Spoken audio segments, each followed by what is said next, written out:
মাসের পর মাস চলে গেছে, নবীজির ঘরে চুলায় আগুন জ্বলে নাই। একটু খেজুর, একটু পানি, এগুলি খেয়ে কোন রকম আমরা জীবিকা নির্বাহ করেছি। একবার নবী করিম সাল্লাল্লাহু আলাইহি ওয়াসাল্লাম মসজিদে নববীতে অসময় হযরত আবু বকর রাদিয়াল্লাহু তাআলা ঢুকে দেখলেন বসে আছে। জিজ্ঞেস করলেন, তোমরা এই অসময় এখানে কেন? তারা বললেন, নবীজি আজ কদিন হয়ে গেল কোনো খাবার পাইনি, ক্ষুধায় অস্থির হয়ে গেছে। নবীজি বললেন, আমারও তো একই দশা।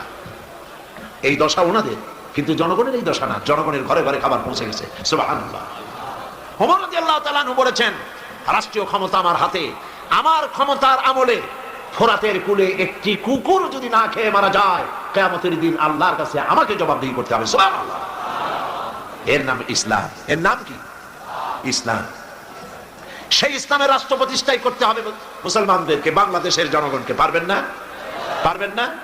এই কোরআনের আইন বাংলাদেশে চালু হোক, কি আপনারা চান?